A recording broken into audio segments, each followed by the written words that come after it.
So this is called Akimbo and the Elephants. Akimbo and the Elephants.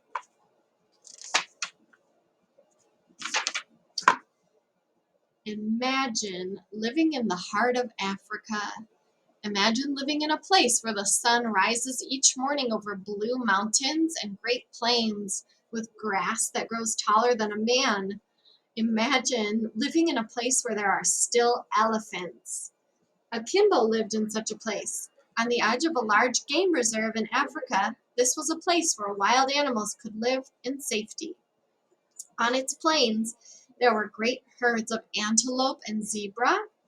In the forests and in the rocky hills, there were leopards and baboons. And of course, there were the great elephants who roamed slowly across the grasslands and among the trees.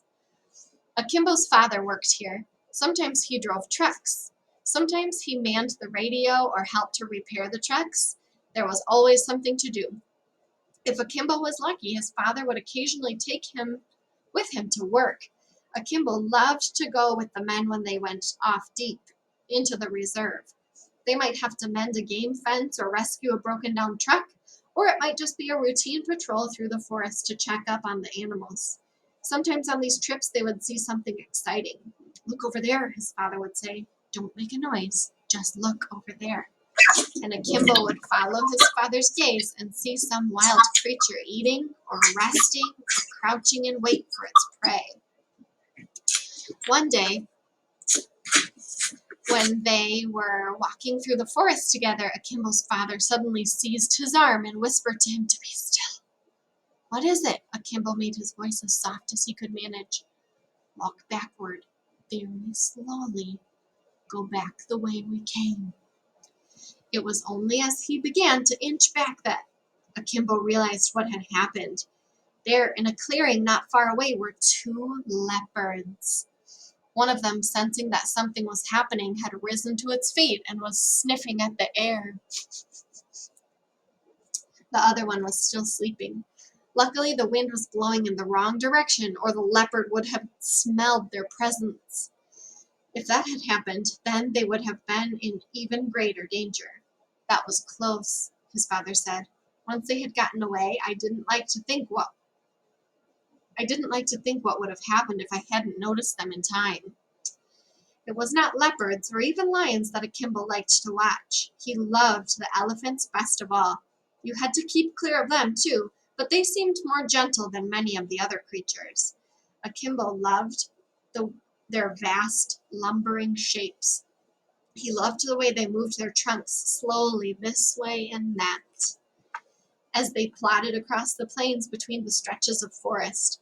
And he loved the sound of an elephant trumpeting, a short, surprised, rather funny sound. There used to be so many elephants in Africa, but over the years they had been mercilessly hunted.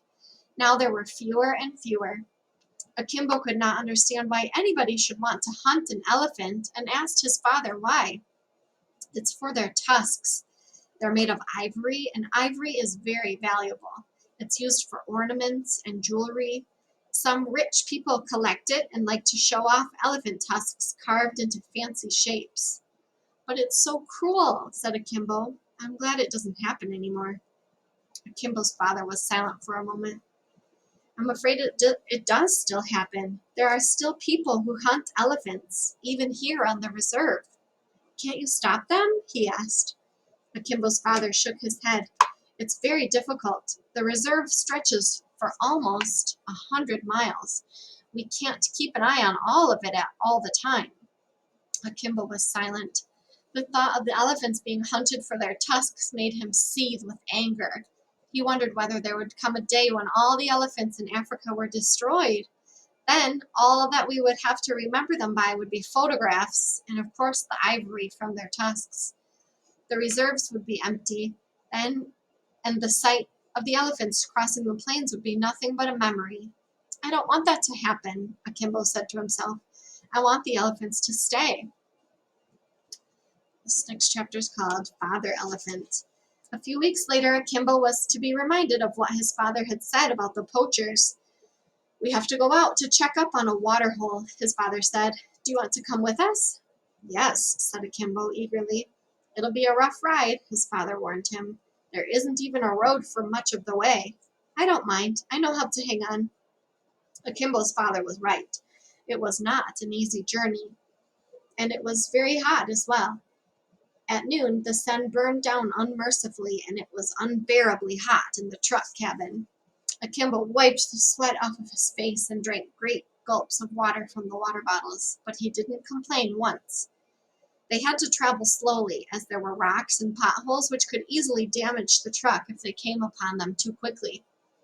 Every now and then, a concealed rock would scrape against the bottom of the truck with a painful jarring sound, and everybody inside would wince, but no damage was done, and they continued their journey. During the hot hours of midday, few animals will venture out of the shade of the trees and the undergrowth, but Akimbo saw a small herd of zebra cantering off to safety, throwing up a cloud of dust behind them. Then, quite suddenly, one of them men in the back of the truck hit his fist on the top of the roof and pointed to the left. Akimbo's father brought the vehicle to a halt. What is it? He called out. The man leaned over into the cabin. Vultures, flocks of them. The eyes of all the others followed the man's gaze. Akimbo saw nothing at first, but when he craned his neck, he saw the birds circling in the hot, still air. Even from this distance, he could tell that there were lots of them, and so he knew that something big was attracting their attention. So vultures only come to eat things that are dead, right? So they're wondering what big animal is dead. Akimbo's father turned to one of the other men. Do you think the lions finished a meal? The other men looked thoughtful. Maybe, but there are rather a lot of vultures for that. Don't you think we should go and take a look? Akimbo's father agreed. Then, swinging the truck off to the left, he steered in the direction of the circling birds. After a bumpy ride of 15 minutes, they were there, and they saw the sad sight that they had all secretly been dreading. The elephant lay on its side where it had fallen. As the truck approached, 4 or 5 vultures flapped up into the air, angry at the disturbance of their feeding. Akimbo's father looked furious as he drew the truck to a halt. Without speaking, he opened his door and strode off to stand beside the fallen elephant. Akimbo stayed where he was. He could not bear to look at the great creature. He knew that the elephant had been destroyed so that its tusks could be stolen. Akimbo looked away. There was a group of trees nearby, and as Akimbo looked toward it, he noticed movement. Then a little way away, the vegetation moved. Akimbo strained his eyes to try to see more. He was sure an animal was there, but it was difficult to see through the thick covering of leaves and branches. He hoped it was not a buffalo, which could be dangerous. There was another movement, and this time Akimbo was looking in the right place. Quickly opening the door of the truck cabin, Akimbo leapt out and ran to where his father and the other men were standing. Look, he cried out, over there! The men spun around. As they did so, the baby elephant broke cover. It took a few steps and then stopped, as if uncertain what to do. It raised its trunk and sniffed at the air. Then it dropped its trunk and stood quite still. Akimbo noticed that it had a torn right ear. It's her calf, said his father. It's very young. They stared at the calf for a few moments.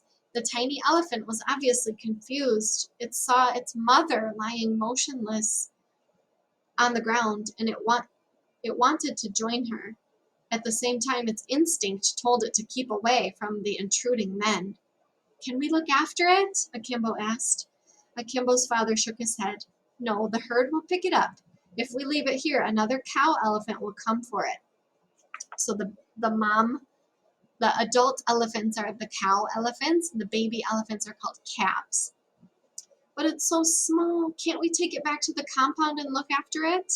It will be all right, said Akimbo's father. It's best not to interfere.